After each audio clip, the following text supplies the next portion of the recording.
Your soul is happy because its light is being seen and shared.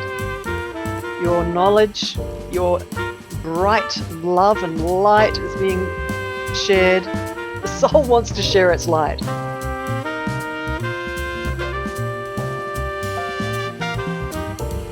Hi everyone, my name's Alicia Power. Thank you for joining us on this podcast called We're Open. I'm a spiritual teacher and I've been a spiritual teacher for about 40 years.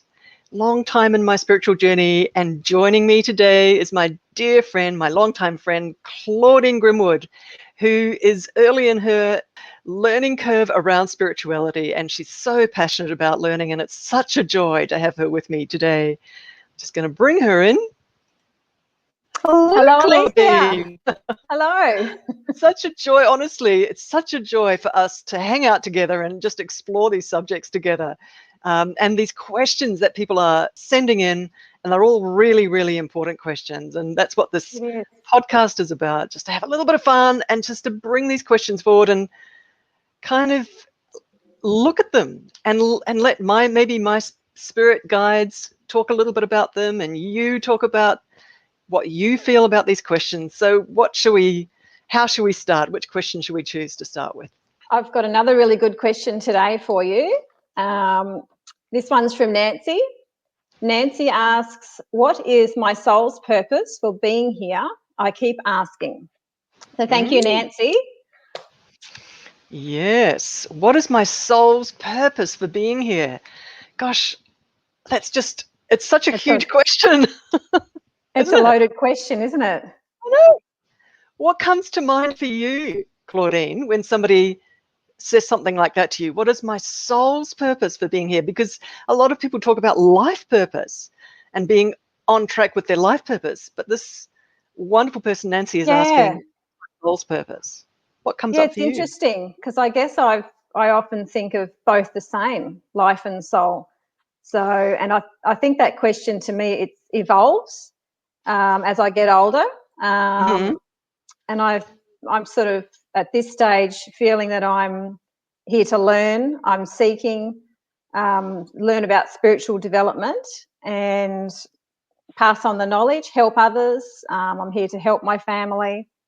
But I just think that evolves the more we learn about ourselves. So you said quite a key thing there, and that's really interesting. I think everybody watching this will just go, oh yeah, that's right. The older you get, your thoughts about life purpose and soul purpose, the two of them come a little bit closer together, don't they? I think, like that thought of soul purpose, life purpose. Yeah, because you're getting wiser, hopefully, as you get older, and and you start to feel closer to why you are here. And as I said, I just feel I'm seeking knowledge, spiritual development, helping others, and I think that's your life and your soul purpose for me is one and the same. So I totally get that. I totally understand what you're saying there. And there's a lot of people watching this who are going to be noticing, even as we're talking about it, is that as those years roll on, you get more and more serious about your soul purpose.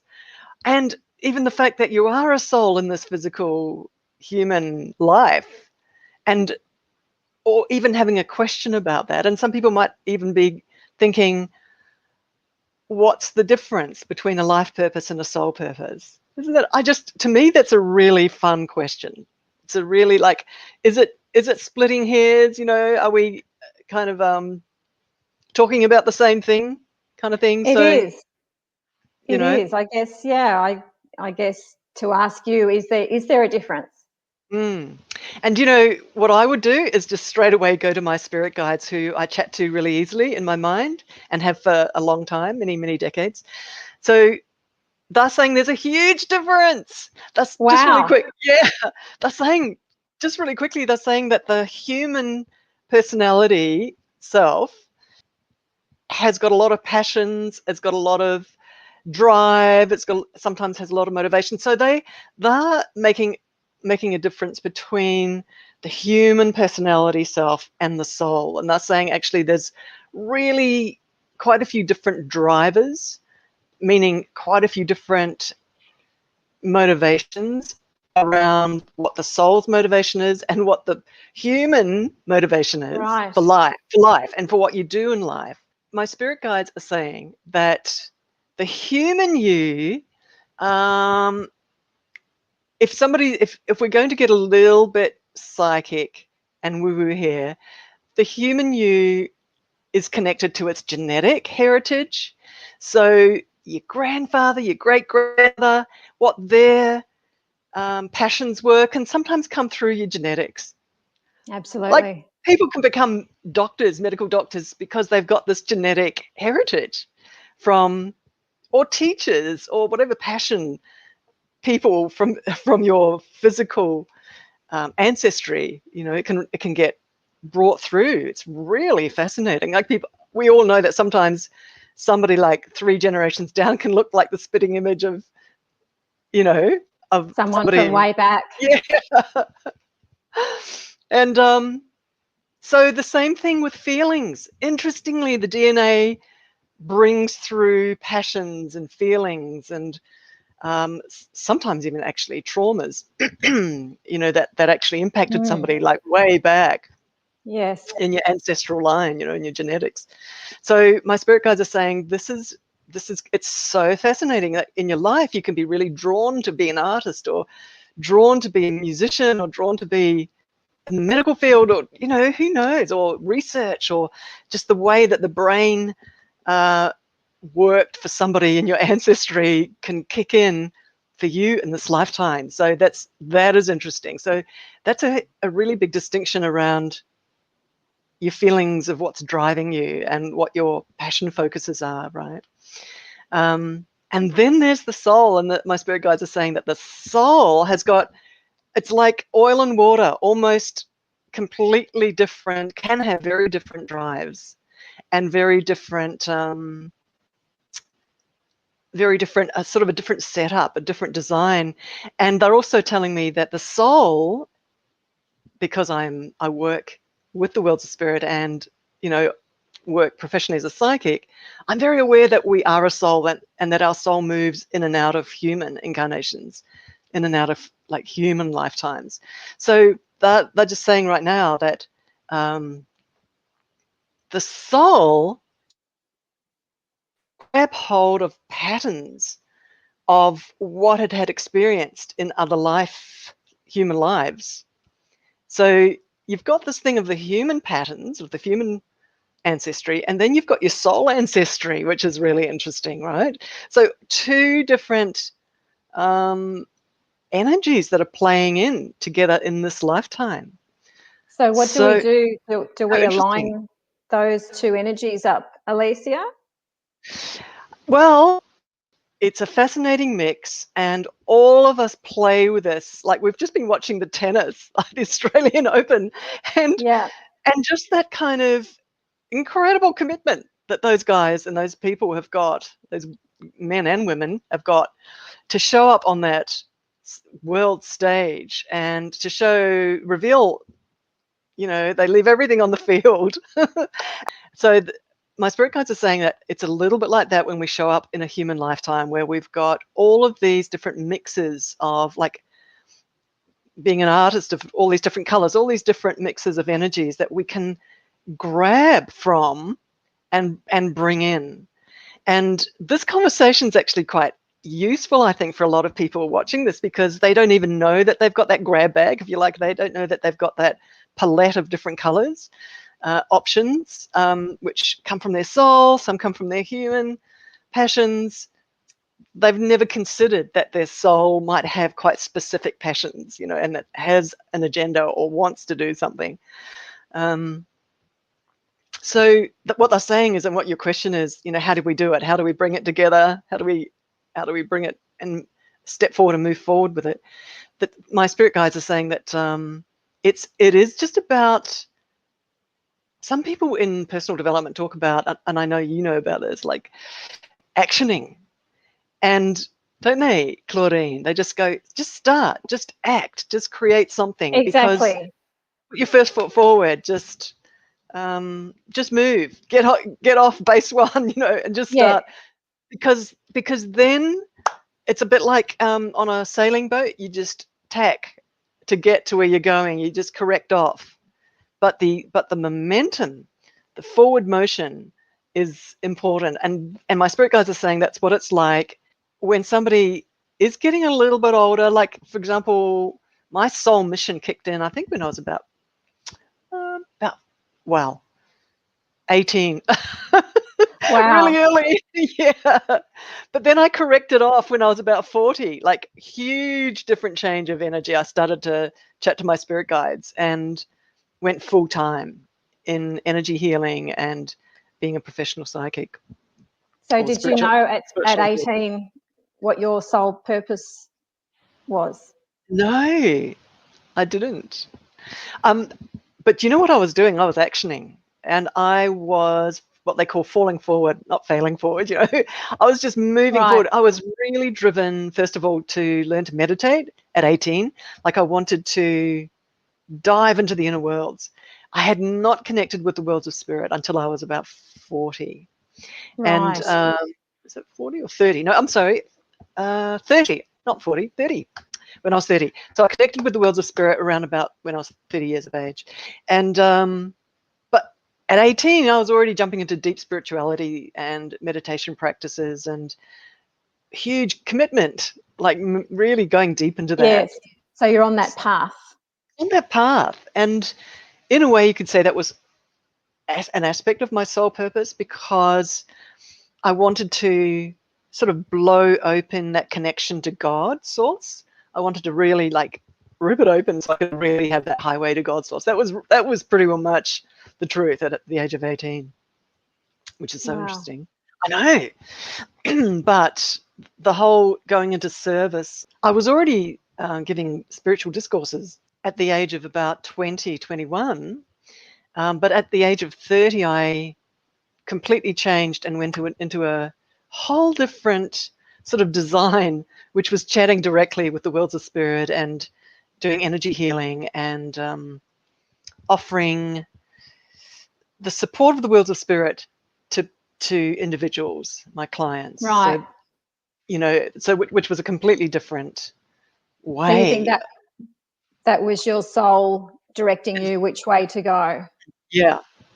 In fact, an interesting little story is that I had a car accident, which right at that junction point before I went full time, I had a little car accident. It was big, $15,000 worth of damage to Wow. my car. But I jumped out of that car with just a couple of tiny little bruises on my knees and quite shaken up. Amazing. And yeah, but my spirit guides that night told me that my soul was really bored.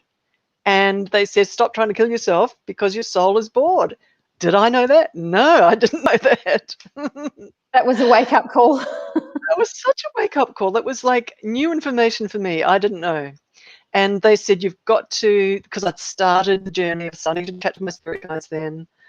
This was at around about the age of 30. And the next day I decided to go full time. I left my wages from my full-time employment, and I decided to go full-time into spiritual healing and being an intuitive, which is a big decision. But if something's trying to kill you because your soul is bored, you have to make that decision. You have to take notice, I think, and that's the Yeah. signs. You think they send us signs like that throughout our life? But not only the spirit guides, your soul sends you signs, right? Right. There is this thing about which is a great thing to chat about, because there is this thing that the soul gives you little indicators, and if you ignore them, then the Mack truck level kind of signs start showing up. They get It's louder and like, louder. hello. Yeah. Have you had any where you're thinking that your soul's trying to give you a bit of direction, or trying to Um, help you change direction? yeah, I think there's been times where I haven't been fulfilled in a job. So, and I've kept plodding away at it year after year. And then you just sort of have a realization one day that this just isn't good. This isn't good for my soul. You can feel it. Tell me, what sort of things were you feeling? I think just unfulfilled, and that there's more out there. There has to be more out there for me. You just know that, but then again, it's taking those actions and stepping out of your norm and of your safety net and making those changes, because otherwise it gnaws away at you inside. And taking those steps, Claudine, because you had just heard the story where I just took that step, right? Somehow I decided I had to leave my job. But for you, because you've done it too, when you take that step, right in the middle of taking that step, how does it feel? It's sort of like a weight lifting off your shoulders, as well as there's a little bit of fear there as well, but there's excitement, and it's the only way, you have to do it. Isn't that interesting? See, what you're describing is dropping into a bigger, it's like a current, which can sweep you in a direction that is a better fit. But it's like you're clinging onto the banks, but the river's flowing really strongly, and you're clinging onto the bank. Exactly. And you're kind of getting hit by all these logs, and it's feeling uncomfortable. Exactly. And the best thing to do is to let go, right? Right. It's the unknown, but it's also turning back. You don't want to go back to what you had, so you must just keep going forward and be brave. And just quickly, let's just zooming in on the feeling that it's uncomfortable, right? I mean, people can stay in a situation that's uncomfortable. This is a huge topic that a lot of people ask about. That they stay in an uncomfortable situation, even if it's a marriage, if it's in a really boring job. Some people stay in a boring job because they are creating income for their family, and that feels really good. It actually feels good for them because they're happy that they're earning income. That's really good. Some people are in a job where it's just not working from that soul level. And so that pressure builds up, and the subtle intuitions build up. Hey, yeah, Claudine, absolutely, yeah. And I think, it's some of us may not have that inner knowing, so we just plod along and stay, and we might be content at doing that. And then some of us have that deep inner knowing that it's unrelentless, and eventually it reaches a stage where you just have to action and step into your soul purpose. Yeah, that's it. Can you talk a little bit about, or reference a little bit about, that the next step doesn't necessarily mean, like I did, that somebody goes full-time into spiritual healing or spiritual service? Not necessarily. It could be, like we were talking about earlier, like just bringing in that bundle and the jumble of all the different passions, whether it's from the human passion and the soul passion, and even just to start in that direction rather than a completely wrong direction. Just to start in something that fulfills you, just the very first sliver of a little crack, and entering into something where there's an element of the next job, if you like, touches a part of you that works, that's a bit of a fit, because you can then correct off. Yeah, because I can totally relate to sometimes jumping off the deep end where it's too far of a stretch. I've stretched myself too far, and where I've been disappointed, and I've thought, well, why? I've been brave, I've made that step, and it's been the totally wrong direction for me. But it's because I've stretched too far out of my comfort zone. So I think you have to do baby steps. And it could be starting off with maybe reducing your hours in your daytime job and getting a part-time job in the area that you're wanting to dabble in. Or it could be starting a hobby or networking with people, going along to meetings in the area that you're wanting to move in, without leaving, just not taking too big a leap. Like, there was a time where I was really interested, and you and I have talked about doing this together. I've been thinking about it actually, that we want to go bushwalking. We want to go Yes, trekking, right? and And a few years trekking. Yes, ago, I was thinking to myself, I've got to really bring this into my life because it's just such a joy being in nature, right? And so I right. was looking at meetups, and I was looking at local meetups where they talk about huge treks that they've taken to Nepal, or just local treks, and they get together and they talk about it. So I was thinking, I'm going to go along. I actually never did in the end, but for a whole year I was getting the meetup notifications, and it was just Yes, sort of a 20-minute drive away, to go and get there, to go to these meetings, which I never did in the end. But it was just the beginning of me putting my focus on it, right? And now I've got right. some Facebook groups that I belong to, so I'm in their feed and I'm getting nourished and nurtured by their visions of where they Yeah, go. And so that's just an example, isn't it, where you just start putting your attention into yes. there, and go along and hang out with people who are Yeah, doing what you're thinking you'd yeah, love and to just start. just get some inspiration, and just, yeah, getting in that vibe of whatever it is that you want to do, My and spirit, yeah, just building momentum. building momentum. That is it right there, freeze frame, building momentum. Uh, that momentum connects so deeply in your spirit and in your soul that your soul just busts out of its hiding place and it starts running towards the light, or towards that passion. So It it's does. about cracking it open and giving it a taste, feeding it. Yes, I totally agree.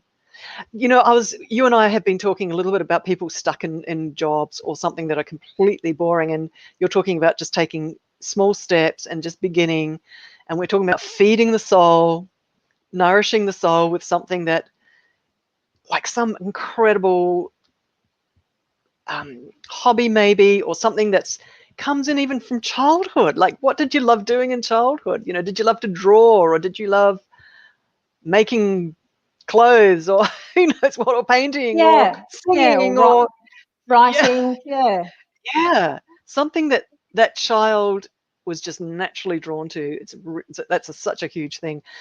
But what I was going to say was, from that stuck position, to start nourishing the soul and giving the soul a little lifeline, a little one of those life buoys, giving it something to hold on to, and nourishing it, and nourishing it, and nourishing it.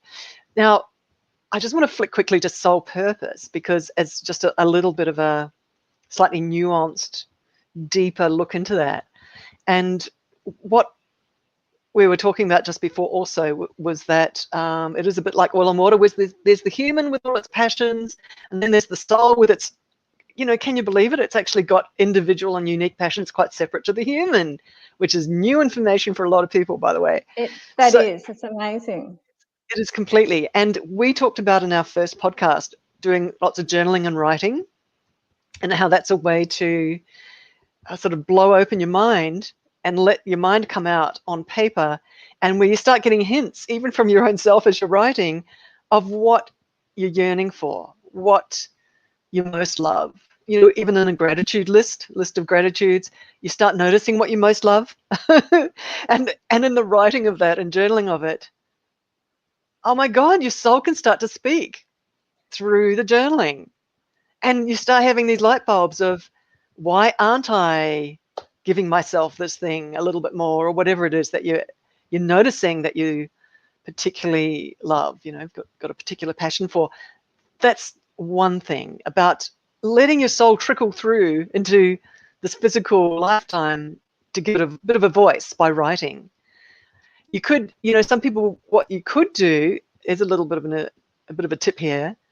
In that journal, that sort of a framework of journaling, you could write at the top of a page, um, this is my soul speaking. You could write I that. like that. This is my soul speaking. And then I like, or I love, and then, See what flows through. what flows through, and just let it.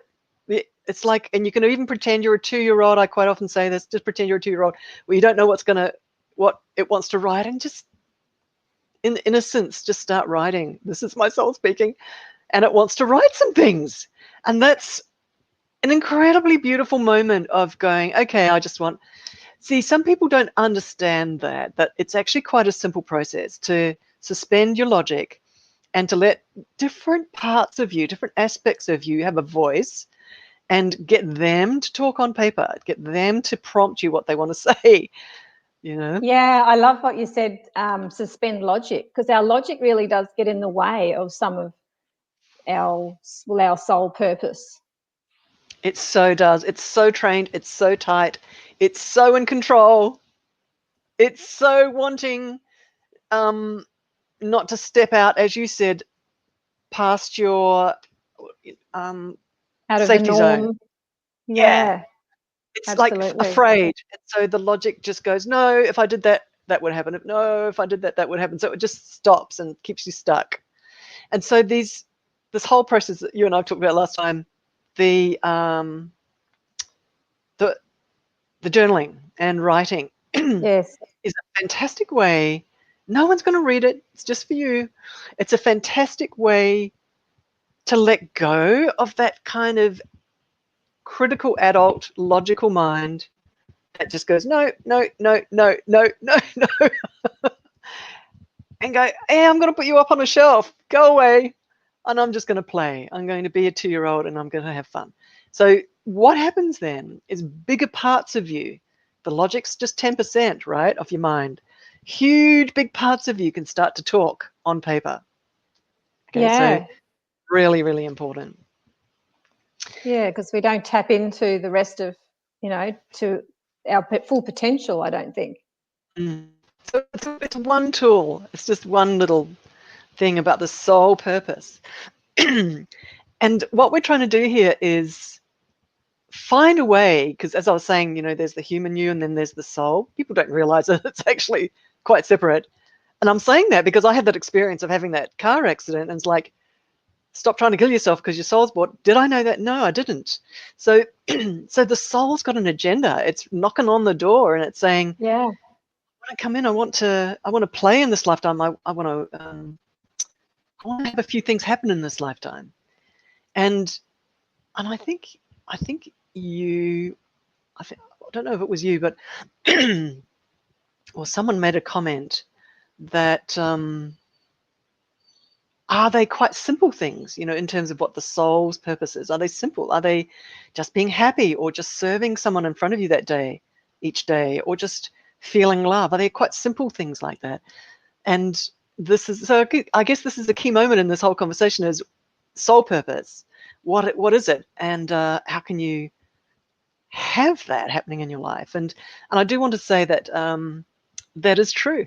That simple Right. things, like you were teaching us about journaling last time, like simple things of looking at a flower and feeling this explosion of appreciation for that flower and that gratitude for that flower, that feeds the soul. Because Right. the Okay. soul, snuggling up to someone that you love, child, parent, partner, having a moment of love with someone, having a moment of love with your pet. And all of this is pointing to something, which is that the soul loves love. And it comes back to love, doesn't it? Nature's beauty, being out in nature, feeds the soul. Being with people that you love feeds the soul. Expressing your soul on paper, whether it's writing or painting, or standing up and expressing, the soul gets fed doing that. Especially if you're helping people in that way. So these, just really quickly, that's ways that the soul purpose can happen. And I just want to quickly say too, your soul purpose can happen by turning around on the inside of your mind and asking your spirit guides to guide your life, because everybody's got spirit guides, and they can, if they're invited to, they can come in and start giving you impressions and feelings and knowings about whether to go left or right. So you're inviting them to start nudging you, and they will. So that partnership is quite important for soul fulfillment. Did you want to say Yeah. anything about So I guess it's building up like a trust and a relationship with our spirit guides to guide us for our soul purpose, and it's inviting them in to give us guidance. Because is that right, that they aren't just going to jump in unless we invite them?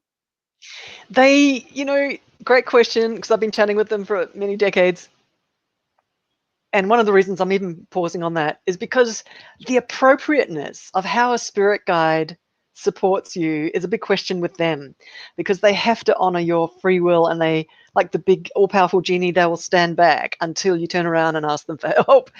A lot of people are asking questions about finances and, how can I make that work in my life? And I was thinking in my mind, this particular chat isn't about that, but ask your spirit guides, and one of the reasons is because they can tweak things. They can tweak your life. And so Yeah. spirit guides kind of do stand back until you ask them.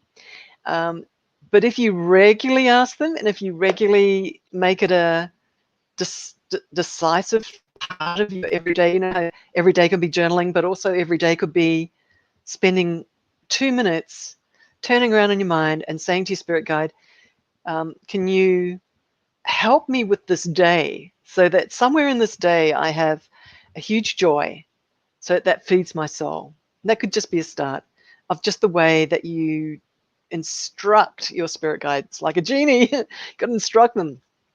They love Yeah. it. They really love it.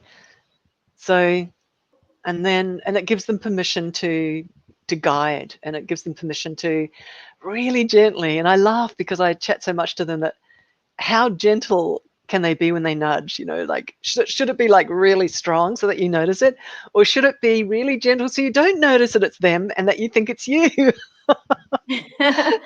That's a good point. I know. And It's I guess quite a big. it can, the signs that we can get can be just, we might think it's a coincidence or something that we're not sure if, could be a billboard or a book or an opportunity that comes to us, and we don't always realize that that's them. Yeah, I just want to say we are so loved by them. That I had moments before I started talking to my spirit guides where I was walking into bookshops. They were really popular then, and a book winked at me from a shelf, and it was How to Talk to Your Spirit Guide book. It was like, well, Amazing. that's started the next 30 years of my life. Amazing. Yeah, what a moment just to be in a bookstore. And I think that happens a lot. That nudge, what you were just saying, that nudge. Walk into this bookstore, stand there and notice where you want to go in the bookstore. Head towards that bookshelf. Stand in front of the bookshelf. Notice which book's winking at you. Oh Yeah, well, gosh. it's definitely a sign that, and we're guided, but we just have that inner knowing. I honestly think that most humans feel their inner knowing, and most people feel a subtle guidance and don't stop to think about it, but they just feel the guidance. Which cafe shall I go to today? I'll go to that one rather than that one. And there's someone sitting there and they end up chatting, and your life can change. Yes, yes. you know, every day. It's like, shall I go left? Shall I go right outside my front gate? Which way shall I go? Yeah, and that all comes So, because we think, well, how do we know to make that decision? Well, that's our inner knowing. yeah. So our spirit guides are so available. They're right there. They are tweaking a little bit. It is such a juicy, juicy topic from my point of view, because I've dug in deep, drilled in so much to these topics over the few decades, and chatted with my spirit guidance. So I just want to say that just start following a passion. Just jump. You and I, Claudine, we've been talking about jumping. Yes. Just start. Just start. Make a move. Just start connecting with people who already are deep in some passion that you're wanting to evolve in yourself and to grow Yeah. in yourself, and start moving towards it slowly, slowly, gently, gently, and just notice what kind of response is in you. And then at some point, your native talent and your native passion, deep, very deep in you, will start to take over, where it knows it needs to just force the issue a little bit, make it your thing. It'll just, and fulfillment. I do want to say, from a practical point of view, because both Claudine and I, we run businesses and have run businesses. Claudine has run a business, and we're very pragmatic, feet on the ground. It's like, so because some people be watching this and going, yeah, but what about the dollars? What about ensuring that your rent can get paid and your bills can get paid? And it's so important to, I believe, to be pragmatic. And there's many people in spirituality who go, I did actually. I just jumped, and I jumped in the deep end, and I learned as I went. Now, many decades later, I know that there's a learning curve with how to structure and systematize whatever it is that you do. If you want to go full time, we're living in a real world, and you need to ensure that you've got income coming in, whether it's a part-time, your passion is part-time, and you've got some kind of income from somewhere. It needs to be part of the package, so that you're not frozen in fear, so that you don't come to a halt and feel stuck again. And yes, you might be living your passion, but you're stuck because tension and stress and anxiety in you. So that doesn't work either. That's a good point. Isn't it, Claudine? It's Yeah, really important to walk forward with self-respect, with honoring yourself, making sure you don't go into high stress and anxiety, and looking after yourself. What would you say about that? absolutely. I think it's being realistic and strategic, and putting together a plan and never giving up. Sometimes our soul purpose doesn't come to us until later in life, but just to keep pursuing it and just to never settle, never give up. And what would you say about the plan, creating a plan where, if someone is wanting to, a lot of healers wanting to create businesses and are in the middle of creating a business, I think what my point here is that what I've learned, a lot of education around business systems, accounting systems, marketing systems, um, Absolutely. being commercial with the way that you're, what I mean by commercial, meaning that, so it makes sense to people, what you're offering makes sense to them, so that they know what it is that you're offering, so it makes sense to them, and it helps them see the value of what you're offering. Exactly. Translation, right? You've got to really be good at translating, or not so much good at it, but make effort into learning how to translate what you do, so that the people who want what you give and what you have see the value of it. Yeah, I think definitely learning your craft really well, just keeping your knowledge up, doing as many online. There's a lot of online courses out there, and you're wanting to, I guess, in the end, look at solve a pain point for someone with whatever you're doing. And but learning is key. As much knowledge as you can around your business model. So, just what we're coming to the end of this chat, and we're talking about soul purpose, but we're also talking about this pragmatic part of it, which is adding the real world elements of the money flow, being able to pay your bills. It's a real world element. It is, Yes, because in the way we're a human having a human experience, so we still need to have the balance between our spiritual and our human experience. and my story is that I threw myself into learning. I really did. I also made sure that people understood the value that I was giving. I Yes. wasn't shy about that. And that's really important, that I can actually speak it and write it and say it nice and clearly, but also be dedicated to learning how to show up in a way that makes sense to the people who are looking for you, and have all your financial systems in place. It doesn't have to be complicated, and there's so much free software available online, that your sole purpose can be sitting nestled and snuggled in a nest of um, systems that are easy to put in place, that are free. Exactly. But it's important that you do the education, you jump on the YouTube videos, the training videos, you Google anything you need and Oh, just start yes. learning. And it's Love so Google. it's because if you want to show up in this world, I'm not talking to the business people here. I'm talking to the angels who love to heal, love to give. So I'm saying to you, learn the structures. It's part of your dedication. It's part of your commitment, because then you can show up, then you can serve effectively without anxiety. I love that. And just remaining open to learning, and know our soul purpose is within us. It feels good, Claudine, doesn't it? Like, if you know what your soul purpose is, I think it feels really good when you get pragmatic about it, and, It does.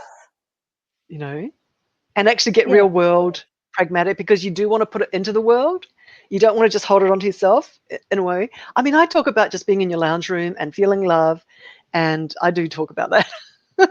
Sitting in your lounge chair and sending love, and I do a lot of events where we go into the worlds of spirit, and the worlds of spirit partner with us, and we send incredibly powerful light and healing energy out.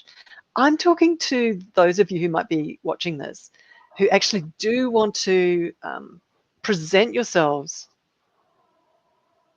in a real world way and ensure that you're looked after financially, so that you feel happy, that you are giving your love, your light, your joy to humanity and serving humanity in an effective way. That's who I'm talking to. But it's all about Fantastic. soul Love it. purpose, about soul purpose and doing it effectively. So we've come right round to how do we land this? How do we ground this? We have. Yeah. We've tied it all up, and um, and yeah, I think just Can, just just actioning. you and I are talking about this right now because it's important. Because everybody watching this, every single person has a soul purpose. And you and I are talking about making it real and supporting everybody watching this to move your soul purpose, if you want to, into some kind of a real system, or in some way to bring it out to serve humanity. Claudine, what are some ideas that you've got of styles of service that would support people living a soul purpose? Um, I think anything in the online world, because we can do it remotely. So whether that's blogging, creating digital products, like we're doing, podcasts, YouTube, anything that you find that you're passionate about can usually be turned into a business. I think it's just it's the world we live in. It's sharing knowledge with others. And sharing your soul light, right? Exactly. I think we can leave it there, because you've actually, just like the basketball slam dunk, the digital space, a lot of it's free. You can get millions of people seeing you, hearing you, sharing your light. Your soul is happy because its light is being seen and shared. Your knowledge, your bright love and light is being shared. The soul wants to share its light. That's one of its key Exactly. Yeah, and we've all things. got a message to share, and we all deliver it uniquely. uniquely. That's it. In case anybody thinks, oh no, everybody's doing this. So I just want to say, no, whoever's watching this, your light's unique. And we're talking about free online ways for your soul light to be shared so that your soul is happy that it's contributing. Love it, Alicia.